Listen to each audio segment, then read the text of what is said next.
Bonjour à tous, dans cette vidéo, nous allons à nouveau nous pencher sur un point particulier de notre dictée, cette fois-ci l'accord des noms composés. On en trouve un seul dans l'extrait numéro 1 de notre dictée, un seul qui majoritairement vous a posé problème. Alors c'était casse-tête, et casse-tête, vous le voyez à l'écran, peut s'écrire avec ou sans S à tête uniquement. Je vais vous expliquer pourquoi. Alors, comment accorder les mots composés? Est-ce que les deux termes prennent un S ou pas? Dans tous les cas ou pas? Nous allons voir tout cela avec quelques rappels de règles. La première chose à faire pour savoir comment accorder un mot composé est de se demander quelle est la nature de chaque terme du mot composé. Et ces natures peuvent être nombreuses. Est-ce qu'il s'agit d'un verbe, d'un nom, d'un adjectif, d'un adverbe, d'une préposition, ou même d'une abréviation, sachant évidemment que les termes du mot composé ne sont pas forcément de même nature. Une fois cette première question posée et sa réponse trouvée, je vais pouvoir replacer chaque terme dans sa catégorie. S'il s'agit d'un nom ou d'un adjectif parmi ces termes du mot composé, eh bien, je sais que ce sont des mots variables. En revanche, les verbes, adverbes, prépositions, abréviations font partie des invariables. À partir de là, je vais pouvoir accorder de manière correcte. Si mon mot composé, par exemple, se compose d'un verbe et d'un nom, je vais accorder uniquement le nom puisqu'il est variable, mais pas le verbe puisqu'il est invariable. Comme dans les exemples à l'écran, des tire-bouchons, des allumes-cigares ou des bouches-trous, seuls les noms prennent le S. Attention aux exceptions suivantes. Vous voyez que pour des cache-nez, des casse-cou, des rabat-joie, des chasse-neige ou des casse-tête, justement, on revient à l'exemple de notre dictée, on peut mettre un S ou pas. Au départ, aucun de ces mots composés ne prenait de S. Ils étaient tous invariables. Pourquoi? Eh bien, c'est simplement si l'on s'appuie sur le sens du mot composé, on comprend bien que des cache-nez, c'est ce qui cache le nez, et qui ne peut être que singulier, chacun n'ayant qu'un seul nez. De même avec des casse-cou, ce sont des gens qui se cassent le cou. Des chasse-neige chassent la neige, les rabat-joie nuisent à la joie, et des casse-têtes nous cassent la tête. Pourquoi certains peuvent prendre un S aujourd'hui, comme casse-tête par exemple? Eh bien, c'est parce que la réforme orthographique des années 90-91 est passée par là, et donc le S est accepté pour certains d'entre eux, même si on ne peut pas vous sanctionner si vous l'écrivez avec l'aspect invariable qui était celui d'avant la réforme orthographique. Si mon mot composé comporte deux noms, alors très logiquement, tout s'accorde, comme vous le voyez à l'écran. Là encore, en revanche, quelques exceptions, comme des chefs-d'œuvre, des cul-de-sac, des rez-de-chaussée, des gouttes à gouttes. Vous l'aurez sans doute compris, c'est encore une fois lié, comme précédemment, au sens du mot composé. Des chefs-d'œuvre, par exemple, eh bien, ce sont les œuvres ou les productions qui couronnent l'œuvre de toute une vie.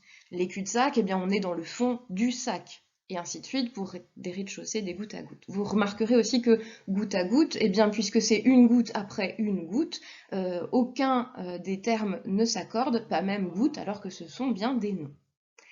Vous aurez repéré enfin, je pense, qu'on a ici un indice qui nous permet de ne pas nous tromper, c'est-à-dire ici les prépositions de ou à qui permettent de ne pas se tromper ou qui fonctionnent comme des indices. Si j'ai affaire à un mot composé de deux adjectifs, eh bien là encore, ils sont variables tous les deux, donc tout s'accorde, comme les exemples à l'écran. Et là, pour une fois, pas d'exception. De même, si j'ai affaire à un nom composé comportant un adjectif et un nom, comme dans les exemples à l'écran, tout s'accorde puisque nous avons affaire à des termes variables. Vous remarquerez que pour l'exemple des grands-mères, des grands voiles, ces adjectifs sont un peu particuliers puisqu'ils ne s'accorderont pas au féminin, en revanche, ils s'accorderont au pluriel. Ce sont en fait des mots composés figés dans cette forme-là, mais la règle du pluriel s'accorde de même.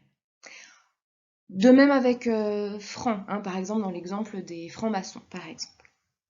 Une seule exception ici pour des nouveaux-nés.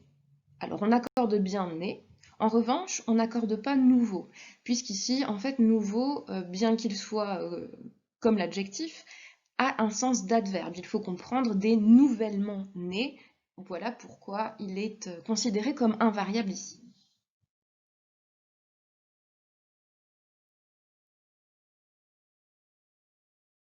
Si cette fois vous avez affaire à un mot composé comportant un adverbe ou une préposition, ainsi qu'un nom.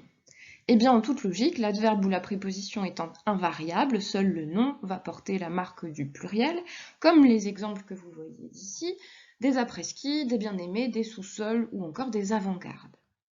Mais là encore, il fallait bien quelques exceptions, qui sont, vous le voyez, toujours en lien avec le sens des termes et du mot composé. Des hauts le cœur, eh bien oui, parce que c'est ce qui soulève le cœur, on n'en a qu'un seul chacun. Des hors-jeux, bien c'est ce qui est hors le jeu. Et des après-midi, la période après le midi, hein, il n'y a qu'un midi par jour. Vous voyez en revanche que des hors-jeux ou des après-midi, comme les exemples que nous avions précédemment, sont soumis maintenant à une tolérance suite à la réforme orthographique et vous pouvez donc les accorder sans que cela soit incorrect. Qu'en est-il maintenant des mots composés avec un préfixe en O ainsi qu'un nom, comme des anglo-saxons, des auto-écoles, des micro-ondes ou des gallo-romains? Eh bien, c'est simple, le préfixe sera toujours invariable et le nom fera son boulot de nom en portant la marque du pluriel. C'est la même chose lorsqu'il s'agit d'une abréviation, comme par exemple des tragicomédies ou des haricots extra fins. L'abréviation sera invariable, tandis que le terme qui suit, un nom le plus souvent ou ici un adjectif également, étant variable, va s'accorder. Passons enfin à ce qui ne s'accordera jamais et qui ne comporte pas d'exception. D'abord, l'association verbe et verbe, évidemment, aucun des deux n'est variable. Des laissés-aller, des va-et-vient, des sauf qui peut, etc.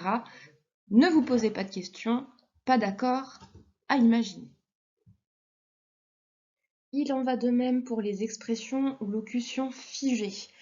Quelques exemples ici que je vais détailler et qui ne s'accorderont donc jamais.